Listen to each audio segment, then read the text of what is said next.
Good evening. I'm going to call the meeting of the Rockport Select Board on Tuesday, November 13th, 2018, to order at 7 p.m. So good evening, Rockport. And here we go. Tonight, Mark and Jeff are both not here, so we still have a quorum, but if we vote on anything, it will have to be a unanimous 3-0 vote for it to pass. The good news is we can slide a lot of things by them tonight if we want to, so let's get going. Not that much on the agenda. No, I know, we should have packed Pretty it light up. agenda. First thing here that catches my eye is a request for public comment. Is there anyone here tonight who would like to make any public comments? Okay. Yeah, sure, if you'd step to the microphone and state your name and where you're from. Doc Wallace, representing myself and my wife. I just wanted to say that very briefly. I want to congratulate the select board in getting this library thing through. We're relatively recent residents, but we've been coming here for almost 10 years, so we're well aware of the library controversy. And I just think it's great that a quality town will have a quality library, and I want to thank you for your leadership. Thank you very much. Thank you. It was a big team effort, I'll tell you that, so, but thank you. We'll go right into the town manager's report. Rick? Okay, let's see, let me get my comment. You don't want me to go through the whole thing. do you? No, just hit the high points, but I do think you should go over, because part of the agenda a little later is just to talk about the library. I thought you did an excellent summary of where we are, so maybe we could spend a few minutes on that when you In my get manager's to it. report? Yeah, didn't you have a, I don't think I had anything. oh, I guess it's actually in your comment, so, Yeah. okay, all right. Well, okay, then I have a couple of questions about the manager's report. Go ahead. The paving is complete. How did we do budget-wise on that? Do you have any sense yet? Yeah, I think we've got about 80, I think Mike said about 80,000 remaining, which is where he likes to be, because in the spring, you know, there's some road repairs and some other things that happen over the winter time. So he likes to have, going into the spring, about 80,000 bucks on hand, is what his normal is. And so that's where we ended up. But we did get a lot of paving done. We did a chunk of Mount Pleasant Street, all the way up to just before Molly's house, Molly Scholz's place. Okay. So we got a second coat on the hill that was on the way up, and then we got two coats, 2 layers all the way up to Molly's house. So Will that's a that big chunk. change the calculus when we come to the budget season, or as we get into the budget season, about the long-term plans for Mount Pleasant? Yes, it means a shorter piece of Mount Pleasant to do. And the way Mike is approaching it is he's approaching it doing, you know, a section at a time every year, and he can work his way through there. It'll take several years, but he knows I don't know which is the next section, but there's another section that is prone to getting bad, and so I think he'll hit that next. I don't think, I shouldn't be speaking without him here, but I don't think it's a straight linear line. I think he's gonna jump to another spot that has a tendency to get bad, where we did some repairs. So does that mean that our overall sort of budget for Mount Pleasant Street over the many years to get it repaired is in good shape, better shape than we thought? Yeah, it's still gonna cost us, we're still in the vicinity of $500,000 to get it done. Okay. But, we've done, I think we've done $120,000 in the prep work. It's $500,000 to just pave it. And then, so we did about $80,000 in that first stretch, I think. And this $70,000 got us quite a ways to Molly's place. And his approach was to get the part of the, to get the part of the road that has the most traffic, that has, you know, where the most people are coming from first. Okay. So we're in good shape. You know, at this rate, though, it will take us many years to get the whole thing paved. And, you know, when we're spending money on that road, if we're spending $80,000 a year on that road, we're not spending it someplace else. Right, okay. I also wanted to second your congratulations of Linda for her performance during the most recent election. It was a yeoman's job, huge turnout, and you were in your element. It was great to see, and I want to thank you for making it painless for us. We should send her down to Florida. Yeah. Right. What was the, what was our percentage turnout? What did it end up? 76%. 76%. That's pretty great, isn't it? Congratulations to the town of Rockport Yeah, for that exactly. kind of turnout, too. That's, Get out and vote. It's pretty so amazing. important. Okay. So I had a question. So in the report, Rick, you referred to the fire organization, and you said that the, the ladder truck is gonna be, they've decided to purchase a storage container to store that in. And so the fire organization, what is that? it's a Is some- separate 501c3 where, That's what I was like, gonna ask. like a lot of towns have a separate fundraising organization. Okay, So they right. set up their own 501c3 about 4 years ago, I think. I was specifically gonna ask if it was a Yeah. 501c3. Yep, they did that about, I think it was about 4 years ago, so they can No do, more than that, man. It was pretty Yeah. recent. yeah. Good, great, okay, that's all. And I just have one comment, and that is on the tabletop exercise we Oh, did yeah. with emergency management, which I found very useful. I had to run out a little bit early, but I identified, and I have scratchy notes here on my emergency operations plan of some things that we as a board have to do for policy that came up in that exercise. Things like putting something in here to authorize, for example, us to go down private roads during an emergency, to cover people who volunteer somebody has a snowmobile and they let us use it to access something, you know, can we have it in the policy that they could be covered for that? And there's a handful of things in that, and I'd be happy to work with you and Jason. Right. And I know there's a few things. That's on our list of Yeah, there's stuff. a few things in here that have to be changed as well. One of them will be when we get the generator funded, because the plan still says that the primary emergency operations center is the public safety building, and that's gonna change to the town office once we get the generator installed there, but.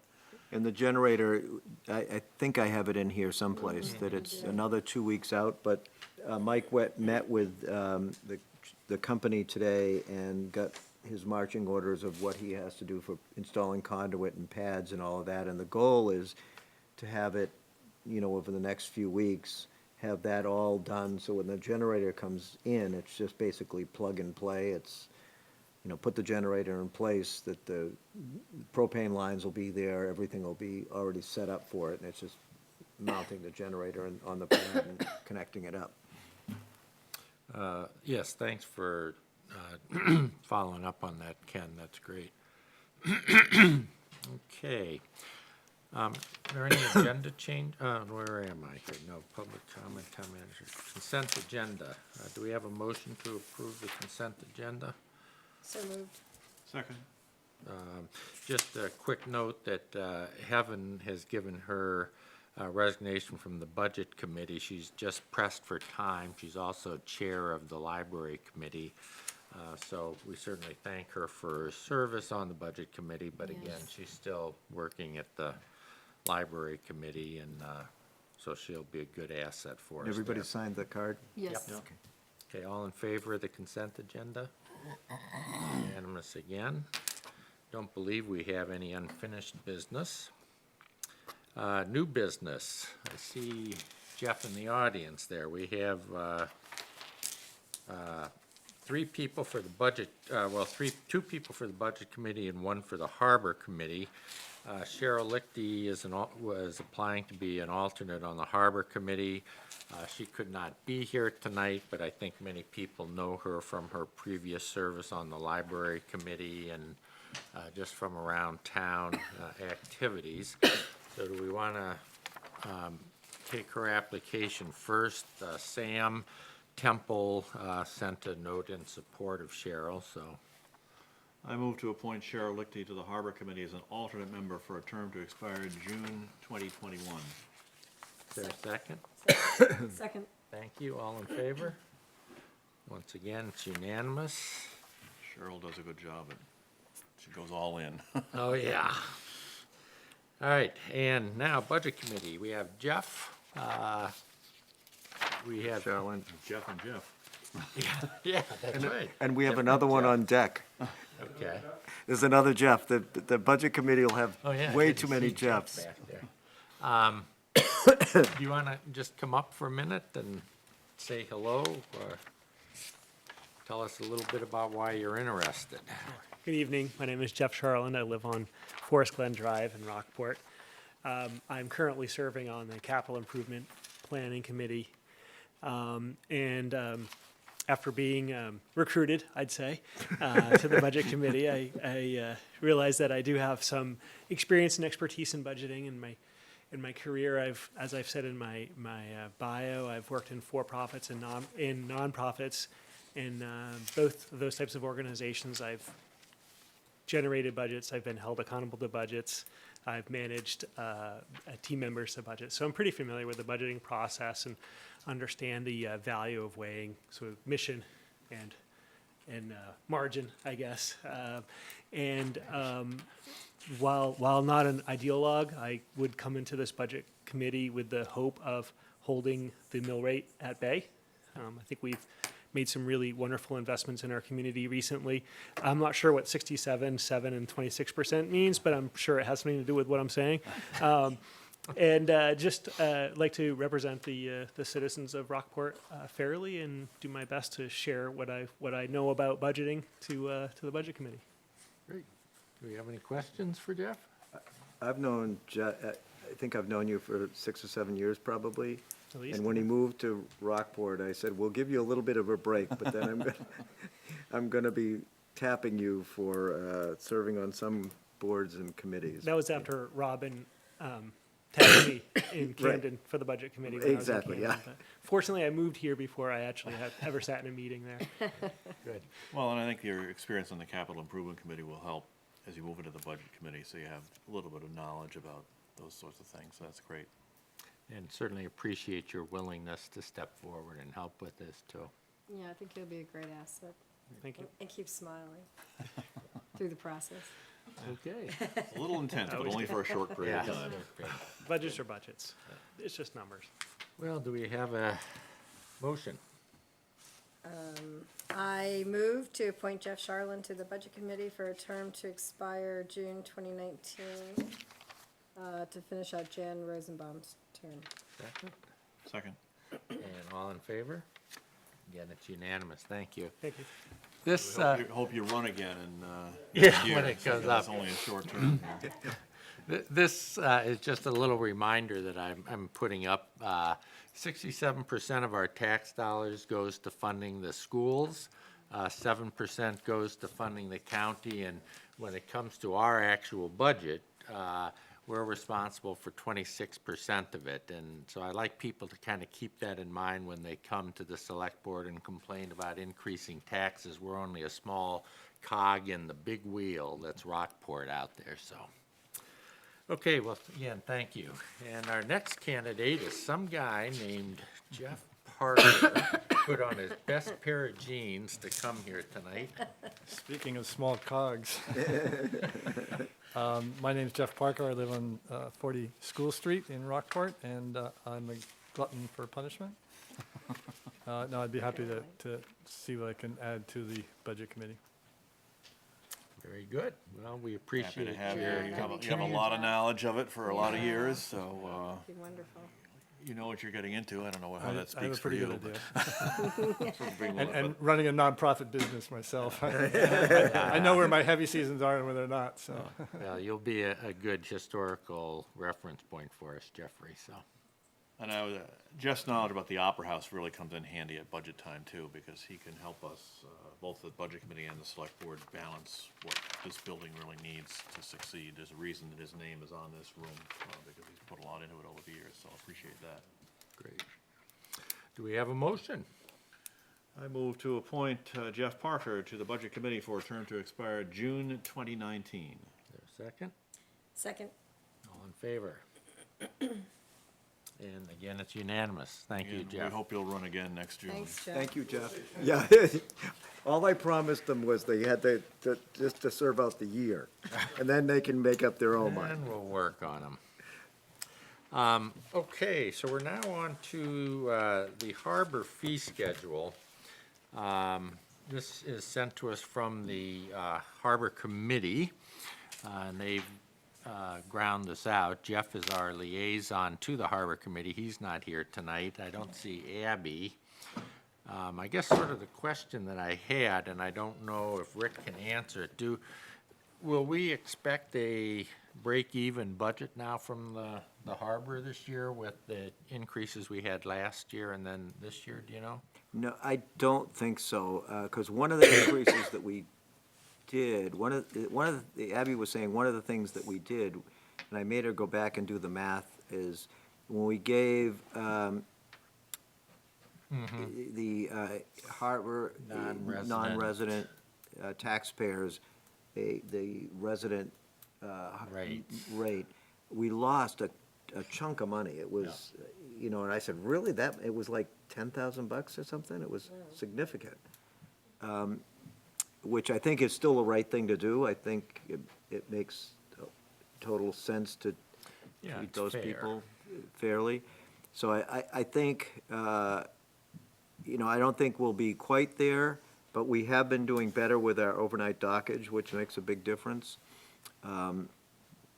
So I think we have to think of this as a many-year process Yeah. to get there. Yep. We have to invest in it, and we have invested a lot in it over the years, and to the point where we have now the really nice overnight docking facilities.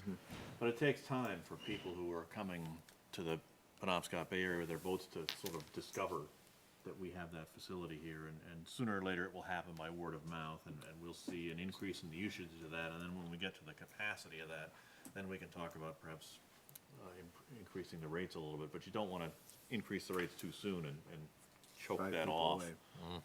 So, Rick, do you know how our rates compare to some of the surrounding towns? We're low. A little bit low, if I remember from Yeah. my time on the harbor committee, but they do, and again, I wish we had some folks here. Abby's on vacation. Yeah. I'm sure she's live streaming it, though. They do compare to, we do compare to Rockland, and we do compare to Camden, and try to adjust it. Well, it's a little disappointing to me to hear that we aren't break even. I understand what Ken is saying. But, again, this is one of those areas, I'm a big believer that user fees should cover the costs of that. Now, you can argue that plenty of townspeople come down and picnic in the harbor, park and walk around, so, they get something for their tax dollars there. We'll be closer, and I can't remember what the exact, where we are now. We've moved up closer and closer every year. I guess the only thing I was struck by was frankly was how conservative the increases are in large part, like when we're talking about 50 cents a foot increase. Yeah, as Ken was saying, one of the challenges is we have a lot of vacant space now. And when it gets to the point where it's like Camden, that they're full a lot, they're full a lot, so they can raise their price. Rockland's docks sit empty a lot because their price is pretty comparable to Camden, and they don't have the same draw, and so their docks sit empty a lot. So the challenge is you don't want to raise the price so much that you start to lose revenue because people are not going to come. So you want to inch that up slowly. And we also have another place that we're looking at when it comes time is when we negotiate the contract with the lobster buyer. That will bring us some more money as well. We negotiate the next contract, and I think that is next year, I believe, is the lobster buyer has one more year. so that we'll be able to generate a little bit more money there, or considerably more money there. And Abby has basically talked to them, and Scott is on the Harbor Committee and understands the challenge now of trying to, get the fees to help offset the costs. And now they'll have had 6 years of experience, and, they've been getting a really good deal, and, we can potentially come up with another contract that has a per pound price or something where we get, if they're successful, we're successful. If they're not successful, we're not as successful. Well, I guess in the absence of any I mean, we could, decision makers. if we wanted to, these aren't effective until January 1st of 18. We could, I mean, I'm happy to vote on it tonight, but if you feel that, we'd like to have Abby and/or Jeff here to speak to any of these particular issues, or a representative of the Harbor Committee, I don't think tabling it for a month is the worst thing in the world. Well, I'm sure Jeff is participating in it, so. Yeah. Right. I mean, that's the thing, yeah, I mean, if it comes from the Harbor Committee, Right. But Yeah. he would be able to explain to us, why, the rationale behind some of the rates. I'm, like I say, I just float that as a possibility. I'm Yeah. happy to vote for it. I think the Harbor Committee is working well right now. Yeah, I mean, I'm okay with deferring to their experience then on I it. will await a motion. I move to approve the recommended changes to the harbor fee schedule as recommended by the Harbor Committee. Second. Okay, all in favor? It's unanimous again. Great. Okay, library results. Again, thank you. I think Rick put together a very nice summary in our packet that pretty much brings us up to where we are. Do you want to just either read that or discuss that for the folks at home? I think that's worthy of the time. Yeah, I mean, some of my comments, the library vote was successful on last Tuesday. And I think one thing that is important to note, that, as Linda said, 76% of the voters participated in that vote. So it's not like a small number of people made a decision. It was a lot of residents of Rockport participated in that decision. So what we're working on now is trying to figure out what's the most efficient manner, cost-effective and efficient manner to get the library built. And the bond was for $1.5 million, and the total cost is $3.5 million. The $3.5 million cost has to include soft costs, and those things are generally considered the architectural fees, the engineering fees, permits, contingency, inflation, and furnishings. So there's, there's a 10% contingency in there, there's a 5% inflation factor in there, and our budgets come in, are coming in right around that $3.5 million number.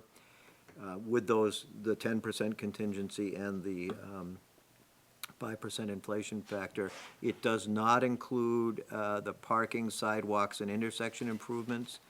As you remember, last year, we decided to take that out of the budget and put it into this coming year's budget. Those are planned as part of the 2020 budget, which is the one we'll be approving in June. We have been in conversations with DOT. They've been down here several times and looking at the intersection, the recommended changes to the intersection, and they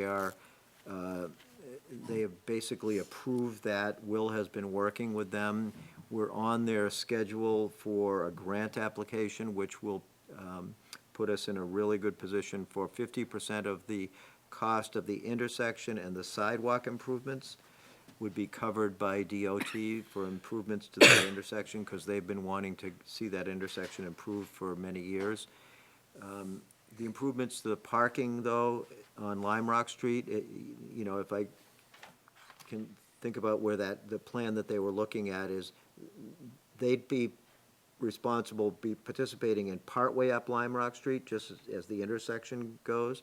And then when it went up, further up Lime Rock Street, and where the parking is, that would be 100%, we'd have to cover the cost of that. And that would be in our upcoming budget. That we're trying to work that out so it's in our upcoming budget. That's one of my goals, is that we can get that into the budget without having to increase the mill rate. Which part of the budget would that be under? I mean, obviously, it's not harbor, is it library, is it? Public, it'll be in Public Works. Ben is also trying to work on reducing his budget to help offset some of that cost. My goal is to have it, you know, build it into the budget so that there's not an additional level of pain for taxpayers, because, as you heard from Jeff and, you know, everybody, I understand that a lot of people that support the library are just at the point where they don't want their mill rate to go up anymore. And that's a realistic approach and a realistic thought, and I can't say to somebody, oh, of course we can afford this. I don't know what people can afford. And so our goal is to try and get it down so that the budget is, you know, we keep our increases down to as low as we can get it, knowing that everything we do costs us more money than it did last year. You know, there's very little that we buy or do that doesn't cost us more than last year. Okay. So the capital campaign committee and we've had two committees working in parallel with each other. The design team, which you're a member of and Ken's a member of, has been working for many months. And the capital campaign committee has also been working for many months. The design team has been working since last spring. The goal of that team has been to move the design from past the normal schematic design, which is what most bonds are built on. It's a picture it's a conceptual plan, and we've moved into the design development phase, which is, fortunately, the library committee has stepped up and funded that portion of the work. So they invested early, hoping that the bond would pass. So that's put us way ahead. We're in the process of doing some design development that gets our pricing closer. So we're eliminating all of the questions we might have that will lead to the dreaded change orders. So our goal is to limit the number of change orders we have. We've hired an owner's rep that is going through and basically working with the architect and the engineer to design the building ahead of time, so he can start getting pricing and pointing out places where if we do this, it's gonna be more costly to us, and if we do it this way, we can save some money. And I think we've seen some significant savings there. Can I interject for a moment, too? I want to go back to the library committee, because I think perhaps in some ways their contribution has been under-recognized by folks around town. But it was really the library committee early on that put up $100,000 or so out of the library endowment. This was not taxpayer money that allowed a lot of this planning to go on before the vote, and that's money that if the vote had been defeated, they would have lost. That money would be gone. So their very early contribution is very much appreciated by at least this member of the select board. There's no way we could have gotten where we were going without their sort of taking a chance on us, which they did. Well, So, and it was money well spent, I think, Yes. particularly before the vote, because one of the things that we've done, which Rick has kind of alluded to, is very robust cost estimating, looking at 2, 3, 4 different possible, and having a lot of different people contribute to that, so that we had, going into the vote, we felt a fairly solid estimate. Everybody knows the stories of what's happened with some of the other projects in the area recently, where there's been a cost estimate ahead of time, and then when the bids come in, there's a sticker shock. And we feel like we've headed that off at the pass by getting such robust estimating. And a lot of the work that we've done is work that typically is not done until a vote passes. So we got a little bit ahead of that, and as Doug said, it was a little bit of a risk monetarily by doing that, because it does cost money to do that sort of thing. But I think the payback is that we hope that when the bids come in, that they'll be fairly close to what we've estimated. Yeah, we have four different estimates, two estimates from local contractors that took a really hard look at the building specs that we had at the time. And then we hired an estimator that was working for us to also do an estimate. And then the owner's rep took it back, and he did his own estimate with their team at Phi Designs. And all four estimates came in within $100,000 of each other, which is pretty close. Yeah, so I think barring anything major that comes up, you know, that's what the owner's rep has been working on, is trying to identify all of those things that are unseen. He's really trying to identify anything unseen, so we can get that planned out, so we know what we're getting into. So basically, he's been, you know, forcing the design earlier in the process, rather than getting it all designed and then saying, oh, but that's gonna cost you X number of dollars. And I believe all of those estimates included a 5% inflation factor. Right. Yeah, So, you Yep. know, these were done last August or whenever they were done. You know, 5% inflation for starting work in the spring, that should be good. And I think one thing that I will keep in mind through this process is that the vote passed at the polls, but the margin wasn't strikingly large. And so for me, as a board member, that's going to mean that I'm going to listen to that and say, well, we can't, I'm not going to be willing to go back to the taxpayers. If the bids come in high, I'm not going to be willing to go back and say, well, we've got to ask you for more money. I agree with that. That's going to mean that Yeah. we're going to have to make some perhaps painful decisions when it comes Right. to that. But that's the reality of the vote, in my opinion. I don't know. but one of the things that we're doing now is coming up with those kind of decision options that we might have as we go in, is, you know, what are areas that we can see some savings. One of the areas that Charlie did identify, and that was the reason for the bridge loan, I guess in my description, I keep calling it a bridge loan. People think it's to build a bridge, and it's not. It's the bridge loan for the construction, is to try and get the construction started in April of this next year. Because if we start in April, as opposed to starting in the fall, if we start in April, we can have the building closed in and heated by wintertime. And that saves about $100,000 in temporary heating costs.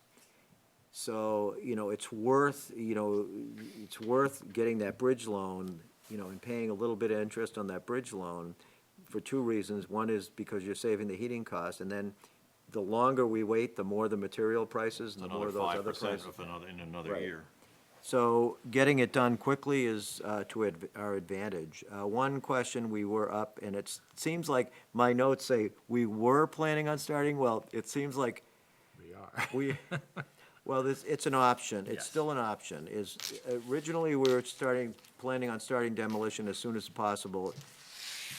In the past week, at a recent meeting, it kind of seemed like, well, maybe we should hold off on that and not demo the building because of some permitting issues and some other things.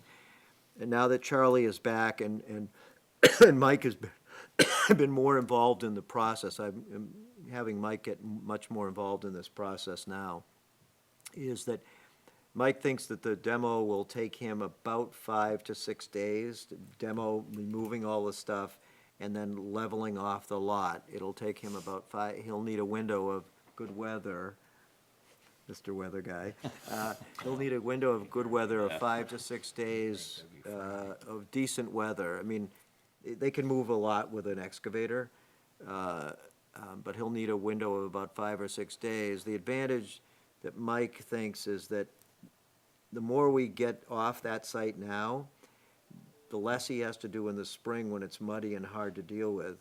That's what I was concerned about in reading this. I didn't Yeah. understand really why we were Well, putting it one of the off. reasons was the permitting. It means we have to permit where we're so close to the stream Yeah, that we have to get an additional permit to work so close to the stream. Will is in the process of the permitting to construct in April, and that's a different permit. And so to demo the building as not part of that permit, it means he has to get another permit, which is a permit by rule, which isn't that big a deal. One of his concerns was, though, that if we didn't do exactly right, and we had any problems over the winter, and we didn't, say we had some runoff into the stream, and suddenly we turned the harbor brown with water runoff, that we would have a tougher time with our permit in the spring. So there's that risk. Mike is pretty confident that he can get the building down, fill the hole in, and then we have a batch of wood chips and things that we can put it back on the site. He said there's enough material there that he can smooth the site back over. One of his concerns is that trying to remove some of this, there's some of the stonework and the steps into some features there that they want to take out. In taking that out, it's going to leave kind of a raw space that we'd then have to fence it. Mike is thinking that if he's successful, he can leave a nice, clean, smooth site. It'll still have a hill, but we won't have to fence it. It'll just all be mulched and hayed and mulched, and that will be okay. And The the other, topic that came up at the meeting was basically, sorry to interrupt, was the idea of having an open construction site for the whole winter, and any possible runoff into the stream was a big concern, Yeah. because we don't want to have happen to us what happened out at the Snow Bowl. But basically, I think that the professionals that we have involved, which is Will and Mike and Charlie, I feel confident that they'll make the right decision. There's a lot of different points of view there, and I think they'll all come up and Yeah. they'll have a good, robust discussion about it and make the right decision. And I don't have any expertise in it. so as long as the board's okay, we could go ahead if we do seem like we have a weather window. Well, this is my question, we probably don't need an actual motion or anything, No. but would it be helpful or just a sense of the board to Just a say sense of the whenever board. you guys Yeah, think is Yeah, right? that's fine with me. That gives me enough. I think I leave it to the professionals. I agree. I just think that the sooner that we can do some of this stuff, the better, if the professionals think it's Yeah, appropriate. I mean, the questions to ask are, what do we gain by doing it early? What are the risks for doing it early, and things like that, and. I'm just concerned about the weather come April, you know, and the road posting and stuff. I mean, with my own construction, I ran into issues Yeah. with the road posting, so, I mean, all of a sudden, Well, that I slows you think down or delays you by a couple of weeks. And another factor is that if we take the building down, we can then get as much as I hate to cut down trees, we can get there's 2 trees on the other side of the building. Yeah, I know, I'm that tree hugger guy. I was gonna do an eye roll, Yeah, but I right. wasn't sure it would be on the camera or not. Yeah, I was doing one over here for you. Right, yeah. So, but there are 2 trees that need to come down that we can't, the tree guy can't really get at with the building there. So if depending on weather, if they have a time that they can get in there and get that tree out of there when everything's frozen, they may just come in and get rid of that tree for us. Get that out of the way as well. That's one more thing it's one less thing we have to do in the spring. Everything always takes longer in the construction process Yeah, than you right. think it's going to. And so Right. anything we can do that is, So are you comfortable then with the Yeah. green light from what Yep. you've heard tonight, or Yep. do you want something a little more? No, I'm comfortable as long as you well, know the thanks to building's the- gonna, the the prof- building the- might be, the building might be gone when you come back. It might be. Yeah, as long as the professionals decide that's, Yeah. and safety on the site is paramount. We have to make Yeah. sure that we have the Sure. right protection around the site so that nobody can get in Yeah. there and hurt themselves Yeah. or that sort of thing. And at some point, and we've talked about this, at some point, I think the board will have to take a vote to close that portion of Lime Rock Street during Yes. the construction, and that'll be a long closure. Yeah. Because we can't really have that street open, not at this phase, I don't think, but Right. once they start Yeah. that street will have to be closed by For the board. about a year, a year. yep. Yeah, because the construction equipment is gonna be going up and down there, and it's not gonna be safe, and trying to let people go through one way with a flagger or something like that Yeah. is just, Right. it's not efficient. Okay. Just the most recent update today, I found that the Library Foundation now has $1.2 million Jeez. of pledges in hand. That's terrific. In hand, Wow. so. That group, I mean, you mentioned the library committee, Yeah. they had confidence in this board and in the foundation and in the process, and this, the Rockport Library Foundation has done a terrific amount of work. It's Yeah. a great group of people, and Yep. they've really taken the bull by the horns and run with it. It's more than we could have hoped for at this stage, I think. As I've said all along, is if this group can't raise that $2 million, can't be it's done. not out there. I mean, But it speaks well to, these are all residents of Rockport, it speaks well to our town that we have the kind of people who can do this. And to the people who are donating also, that people Yeah. are getting behind this and helping keep that mill rate. Well, they're now entering a whole nother phase of fundraising now that the article passed. So it's really more the open phase they're going to, so. and it is, you know, you'll hear from them, it's, the last couple $100,000 is often the hardest, you know. Right. Okay, well, that's very encouraging. Discuss the Midcoast Regional Planning Commission membership. In our packet, we have the,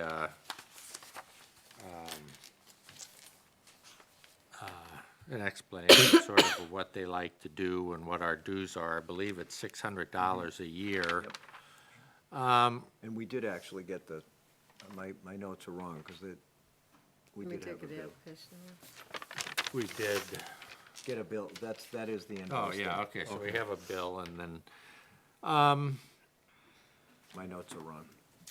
I don't have strong feelings about this. It's $600. I called up a friend of mine who's a local planner, and she, you know, she thinks that for the price, it's probably worth the admission to have a seat at the table. There's not a lot going on right now.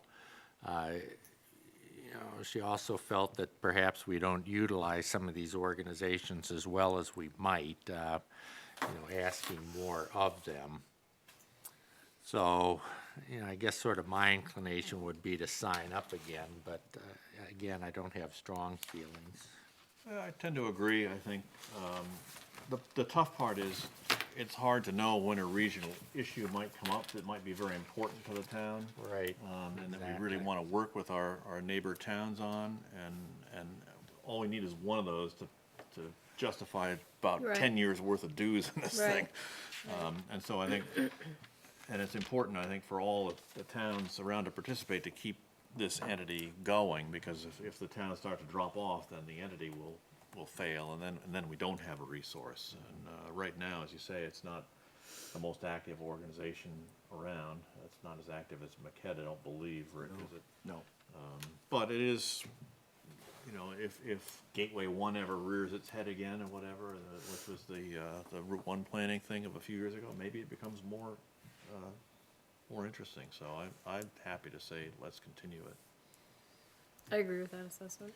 Is there any more value we can wring out of them for our membership dues, or? You know, we're getting good service from Bill Napower now. You know, he's been our kind of go-to person, and we're getting really good service from him. I think it's, if anything, it's having the seat at the table, and who knows what might come up in the future. Okay, well, in that case, I'll entertain a motion. Could I? Yes. Sorry, can I say one last thing? Yes, sure. I had encouraged Jamie at one point to hire some interns, you know, and to, to think about, some intern programs like we've been doing in the summer. And I didn't get the impression that, perhaps he was like completely buying into that. But Rick, all I'm saying is that you might just want to keep that in mind and share with him, you know, share the success that we've had with hiring interns on certain jobs, and he might think about how he could do that. Yeah, I will. I think the tough part is, I don't think the budget of this organization is Right. very big at all, so I don't know whether he has the resources to do that. I But think a it's lot of I think it's a great internships are idea. non-paid internships. A Yeah. lot of them Yeah. are just to get the experience. Yeah, and if those can be, Right. yeah, Right. by all means, grab them. Right. I think usually you get what you pay for, even in the internship realm of things, to a certain Well, I don't extent. agree with that. I've had unpaid interns in my various jobs, and to get the experience, had some great people doing work. Well, I'll So, move to continue our membership in the Midcoast Regional Planning Commission. second. All in favor? Unanimous. We are supposed to nominate two towns, an elected official and a resident of the town to be representatives to this organization. Have we done that in the past? Boy, I don't know. I asked if we had, who was our representative, and I didn't get a I Okay. don't know. clear answer. Well, I don't- We'll look into that for next time, so that we may want to have a couple of people to be really at the seat at the table. I think it's a once-a-year meeting, if I remember, that it's not a big time commitment. But I would defer, if we can get more information. I Is there a think. free meal? I don't know, probably not. Okay. All right, no wastewater commissioner liaison reports. Does anyone want to kick off? Excuse me, I think it says it meets monthly, on the fourth Monday at 5:30. That's the executive board, but Oh, I think, just the executive I think board, there's a not bigger the- board that's less frequent. Okay. Liaison reports? Most of mine have not met. We have some meetings coming up. Cemetery Committee is coming up in a couple of weeks, I think, right after Thanksgiving. Legacy Rockport is coming up next Monday. Legacy Rockport is looking into an online portal to accept donations as part of their effort to separate themselves from the town finances. So that's what's going on there. I have to talk to Bill Napower again about Ordinance Review Committee. I talked to him probably a month ago now, saying we have to have get going. And my thought there is that we'll probably have a fairly light ORC season this year. Maybe give the ORC a little bit of a chance to spend a little time just looking at the ordinance without a big task list from us. There are a few things. Bill has identified a few things. There's that one having to do with marijuana. There was a marijuana thing. Yeah, I don't know whether the Ordinance Review Committee would tackle that or not. I've talked to Bill about that. Yeah. In the past, the Ordinance Review Committee has stayed away from that because it's not necessarily land use, but if it's the agricultural thing. then Yeah, it's maybe the agricultural piece. I'll have to look at that. Yep. And zoning board also has not met, and I don't believe they've elected a chairman, so I've talked to Bill about that also. But I'll have to go in and, is he in tomorrow? Maybe I'll stop in Yeah, he tomorrow. is, yep. And see if we can get those going. And ambulance review, I thought I was going insane today because Yeah. I checked the calendar and the meeting was there. I said, okay, I went back 20 minutes later, the meeting was gone. I thought, what the heck's going on here? Did I do something? Anyway, the meeting was canceled and it was supposed to be tomorrow evening. It Right. has to be rescheduled because Butch was apparently out of town or something, so that's Uh, my report, a lot of Did- nothing. Did Legacy, did they make a decision on the Andre money to move the pedestal? Not yet, they haven't had a meeting since Okay. that came up, but I will bring that up at the Okay. meeting on Monday. Thank you for reminding me. So, I had my first, did you have something else? Just, David? with the Andre thing, can you email me, is there a proposal out there somewhere for the actual cost? Because I don't think I've seen that. Yeah, I I'll get asked- those. so if you could email that, so that I have it for Monday, that would be helpful. So, I had my first Mid-Coast Solid Waste meeting, thank you very much. You weren't at the meeting, you missed the. I was gonna say, I was not physically at the meeting because Yeah. this was a meeting that was scheduled before I was recruited, and I had to be on business in New York. So I participated by phone, which was also a lot of fun. And they met just for the purposes of approving the Scrap Dog pilot project, which they did, although not without controversy. And there was a motion made by Camden, I was gonna say it was either me or Camden, I guess it was Camden, to approve it. And then basically there was an amendment to the motion that was attempted that would have put the whole thing off and studied it and done all kinds of stuff. So anyway, the bottom line is the motion passed, and it passed with Rockport and Camden voting in favor on the weighted vote. And I was not there, but I understand that Hope in Lincolnville. yeah, somebody kind of stormed out of the meeting, and it wasn't, folks weren't happy. You know, and I know that it was brought up, the whole issue of the weighted vote was brought up It's been by. brought up a number of times. Yeah, a couple times, and I've seen a couple of times, and in particular, most recently with Owen. But I have to say that, you know, I understand where Lincolnville and Hope would be coming from, that it's not, you know, they would rather see a, you know, one town, one vote sort of, or one representative, one vote sort of scenario. But, you know, I've been part of organizations before that had weighted voting, and there's usually a reason why that weighted vote was put into play in the first place, you know. And so at the time that they came up with the local agreement, obviously Lincoln and Hope signed on to that. Nobody held a gun to their head, and they signed on to that, and whoever was representing Lincolnville and Hope at the time must have thought that that made a lot of sense. Obviously, it's a representative sort of situation where it's based on the number of residents, right, that you've got in the town, and I don't have a problem with that. I mean, our government is based on, you know, the Congress is based on representative type voting, technically speaking. And so I really don't have a problem with the weighted vote. I mean, I'm sympathetic, but I don't, you know, being on the other side, but I don't have a problem with it. And I just think that maybe we need to, for those of us like me who don't know the history of the group, we need to get, you know, we need to consider educating all of us on the history of why it came about and why Lincolnville and Hope would have voted that way in the beginning and felt that it was fair. And maybe if we do some of that, it could help people understand why it is the way it is. And I wouldn't sit here in any way suggesting that I think it should be changed. I think, I agree with you completely on what you just said. I think one other factor that sort of comes into my thinking on it is the transfer station is physically located largely in Rockport. And, you know, whether right or wrong, you know, I think we should have a little bit more of a weighted vote in what goes on there, regardless of the population issues and everything else, so. Well, we don't, I mean, our weighted vote is not based on that at all, it's based on population, and the weighted end of things applies to the financial contributions that the towns make, too. Right, The larger exactly. towns make a bigger Make a bigger contribution, so. Absolutely, absolutely. You know, as you say, I'm sympathetic to where Hope and Lincolnville today are coming from, I understand that, but,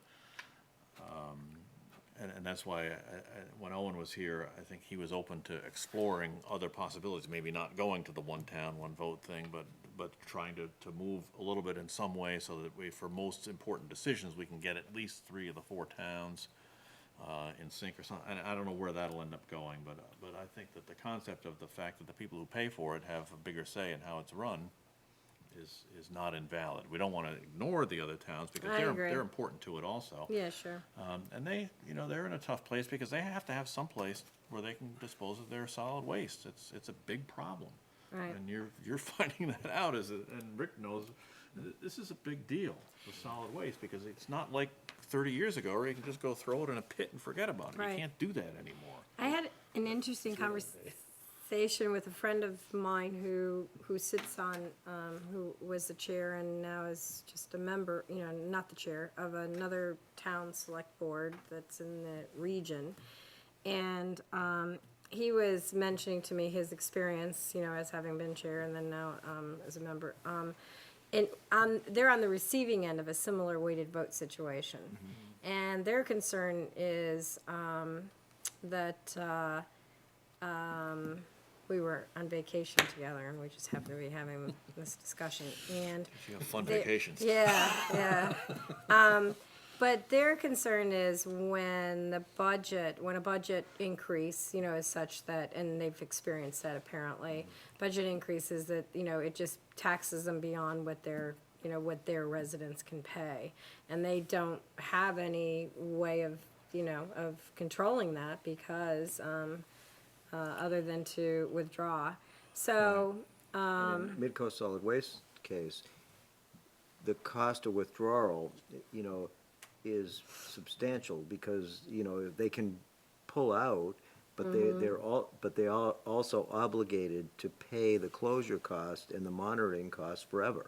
And so, you know, Interesting, it is, in almost 6 years of going to those meetings, I think that's only the third time the weighted vote has actually been used. It hasn't been needed all that often. Typically, the votes are pretty much unanimous.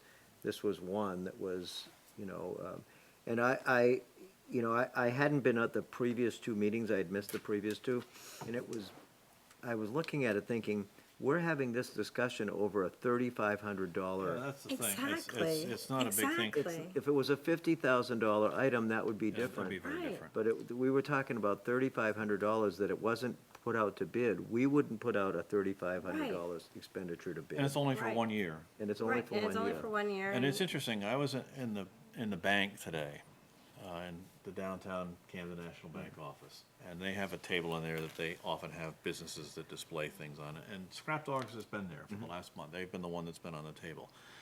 And I hadn't seen it before, but this time they had a clipboard on the table where you could sign up if you were interested in their program. And you put your name down and your phone number and your email. And I looked at it and the clipboard was 2/3 full of names. Really? So there's interest out there in this program. And I didn't look carefully to see, well, what towns were the people from or anything like that, but I think that people generally want to, on a personal, local basis, manage their solid waste, and this is just another way to do it, and it's gonna save us money because we'll save more than $3,500 in the tipping fees of Right. whatever we If would it ship works. down to Eco Right, Maine. Right. We should have said a long time ago that this is a composting of food Right, I waste. actually inquired about it, and I found their schedule to be a little expensive for what I thought I would get out of it. Yeah, I think it's $10 a month, is it? No, I thought it was like $250 a year, so it was more than $10. Yeah. That's high, because the ones I've seen are anywhere from $8 to $10 a month. Maybe there is a commercial schedule as well, where they're going to restaurants They and sent so. out, because when I first inquired, I thought, that's like exorbitant. Because this is supposed to be $8 to $10 a month. Yeah, right? that's the what one I've through seen on their the website, transfer so you might wanna station. check again. And that was in the materials they gave But at us. any rate, I think the bottom line is it's a small amount of money, and I think it has, the Right. program, in my opinion, has potential to work now. I don't know what Hope and Lincolnville's reasons are necessarily for not. Well, not, I think, I mean, supporting in it. part, it was this, it seemed like it was two-part, the perceived conflict of interest, which there isn't a conflict of interest, and the attorneys, I'm an attorney, but I mean, the attorneys for the town and for for Mid-Coast Yep. said there's no conflict of interest, which I agree with. And then the second thing was, It wasn't put out to bid. yeah, that it wasn't put out to bid, thank you. I was Well, having a I small mean, moment. hopefully that they can get past this, and because the board has to function. Yeah, It did make it, you know, we'll see how the next meeting goes, because it did make it for a stressful time when a and I board mean- that's trying to, and that was Owen's point, he's been trying to rebuild the board and confidence in the board, and then to have this happen. Well, We'll see it's- how I mean, it- that happens in government. You lose votes sometimes. I mean, I've Yeah. lost, my time on this board, I've had some votes that I have been on the short end of, and you have to, you can get upset about it, but you have to move on, and that's your responsibility, so. hopefully So I'm that looking can forward to my first in-person meeting, November 28th, and I'll let you all know. Because we do have some work to do, you know, there's a batch of work that has to get done. Yeah. And we have to, the board has to be functioning as a good working board. Well, and this is my point about going back, instead of just, going in our corners, a weighted vote here and, non-weighted vote here, you know, maybe we need to go, and I can't do this, but maybe, you know, maybe Jim or whoever has the history of why that was put together in the local agreement in the first place. It would be To Paul, try to. Paul Gibbons, yeah. Gibbons. Yeah, maybe we should Because talk he's to been there Paul from the then. beginning. Yeah, Yeah, to he try to explain why. But I think Owen's idea of looking over the interlocal agreement, because it was written, what was it, 20 years ago now? I think 25. So it's 24, been a 25. long time, and it was made difficult to amend for Well, this yeah, type it of takes a reason, weighted because, vote to amend it. I mean, Yeah. I've read it, yeah, it Yeah. takes a weighted vote to amend it, but it's, but it's, but I think Owen's idea of looking through that and seeing, because some of the things in there, in the bylaws are just not relevant anymore, because the operational structure has changed over the years, so right. it's worth looking into anyway. But that's a significant project. But keep in mind, Hope and Lincolnville at one point signed on to an Oh, I agree. interlocal agreement that not only said that they accepted a weighted vote, but that they accepted a weighted vote in order to change that agreement. Yep.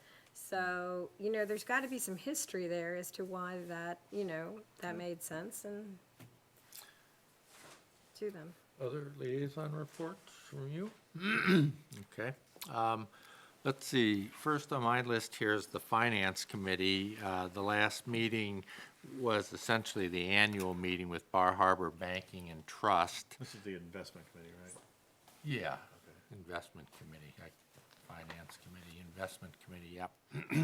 Bar Harbor Banking and Trust, and we looked over the year's performance, and everybody seemed happy with how things looked and were progressing, so that was encouraging. One thing that's come up before is it turns out there's actually a fund of substantial amount of money, and I'm not going to make a guess here, 'cause I don't remember it off the top of my head, but it was a bequest by a town resident quite a few years ago, and it's actually available for health care for people in yeah. the town. And I think that's the Weideman Fund. Weideman, Yes. yes. And it really has not been used. And like I say, there's a fair amount of money in it. I brought this to Diane's attention as part of the GA General Assistance Fund because we probably should get the word out there. Again, I don't know what their restrictions and stipulations are and HIPAA and all of that, but Yeah, we had a discussion a few years ago about Yeah. that, and I think it was, at the time, it was the same thing as you're trying to do, is raise awareness that it's there. Yeah. And make sure that, as you say, Diane knows, so that if there are residents who need it. yeah, because, you know, clearly with healthcare costs going up and everything else, I'm sure there's some people in town who may be struggling to meet some of their healthcare bills, so. At any rate, if there are people that are interested, certainly Diane would be the person to talk to, and I'll just remind her about that. Diane Hamilton. Yeah, who did I say? Oh, I Diane just wanted to Hamilton, make it yes, clear for right. anybody who didn't Right. know who we were talking about. Rockport Beautification, they're just working on a little bit of a budget for some projects they'd like to do. That'll happen next week, I think. And they'll get their requests into the budget process. Library Committee meets on Thursday, so there's nothing to report there. And again, Ken spoke to it earlier, but the emergency management exercise, the tabletop winter storm, was really very interesting, and there are some things I think we could do better and take-home message, and we'll work on those. One of the things, before I forget on that, I meant to mention earlier was that this is what Ray Sisk suggested, I think, is that we probably, I mean, in my time on the select board, we've never activated the Emergency Operations Center. But I think, once we get the generator in, we probably should do it. Even if we look at the situation and say, well, it doesn't really need it, but let's do it, let's exercise it, basically, and see how it works. I think we should do that. Yes, and that's on my list to do these mini EOCs when we, Right. you know, have a good snow day with some issues and stuff. I think we should do it, because the only way you'll be ready for the big one is if you do go through Get the the kinks out through the early, motions yeah. and We're, stuff, so. we're working on developing a training for the people who will be sitting in the EOC, that is more in-depth and more hands-on training, just for that purpose, is because people like me and, you know, the people who may be sitting in the EOC don't get a chance to practice. Right.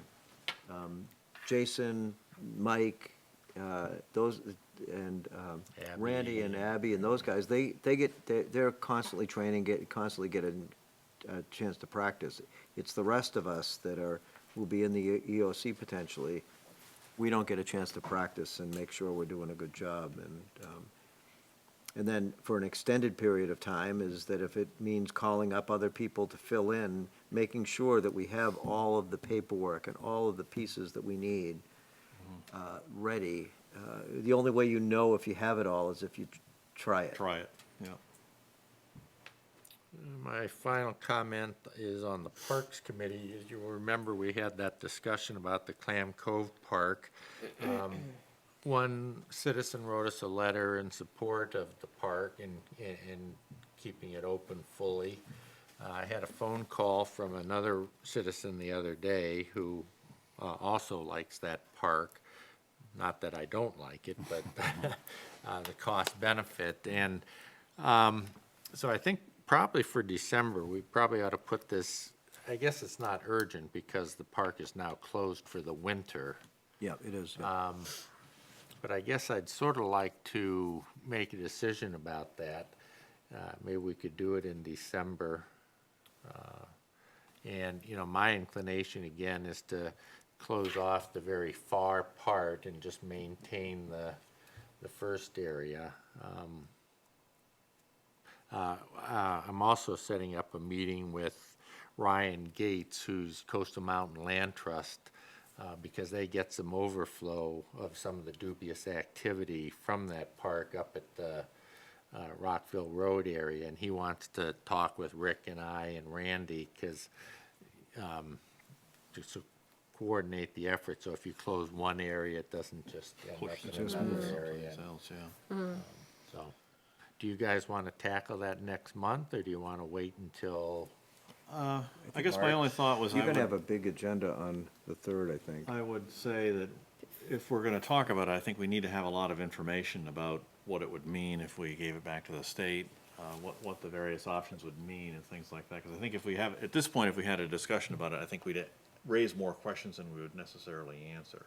We have to figure it into the budget, though. But one of the things you were Yeah. talking about, though, was just closing off one end of it. Yeah. And- Yeah, and that would be an option worth That's consideration. I think that's a guess first if step. If that's a good first step, then that may be worth talking about in December, I suppose.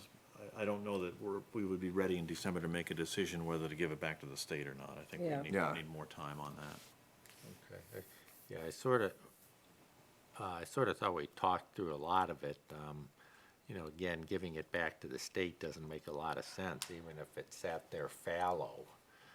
It'd still be worthwhile for the town to own it, so. Well, I mean, that's my view. I'm not in favor of doing it. I think if we give it back to the state, they're not gonna do anything with it. No. And it's just, and we're gonna Yeah, end up with the same I issues we have down there swore- now. Right. Right, And then Yeah, have right. legal issues of being able to even go in there, so. yeah. Well, let me take a look at the agenda, see how it looks, and, you know, if there's a little bit of space, we can do that. If not, we'll push it off, so. No executive session this evening. Does anyone like to bring anything else up while we're? One more thing that Yeah. I just thought of. I got an email today from Art Gillis, the chairman of the Islesboro Select Board, letting us know, because we wrote a letter on the ferry situation out there back before the new board was seated, and I wrote the letter as chair, and he just wanted to let me know that there is a public hearing up at the Hutchinson Center, and I have the day, I think it's the 28th, but I can forward the email to everybody. And he was hoping that somebody from the Rockport Select Board would be able to attend that hearing and speak on behalf of, I'll be having fun with Midco Solid Waste if it's the 28th. I think it's in the middle of the day. Oh, well, I'll be, But anyway, I'll forward the email to everybody, and I may see if I can get up there because I wrote the letter and, whatever, but, I will forward that to everybody so they have it. One last thing for future agenda is I'd like folks to familiarize themselves with the concept of a local option sales tax. I hadn't heard of it till the other day, but it's something that sometime this winter, I think we can at least talk about and do an educational session, so. Did you see my It comes email? up periodically. Yeah, it's been in the process, Not tonight, oh, in the future, Yeah. I'm just saying, but so. it's moving Look its it way up. through MMA's Legislative Policy Committee now. Okay, there a motion for adjournment? Move to adjourn. second? Second, all in favor? That's great. Well, thank you, everybody. That was pleasant tonight. That was a world record.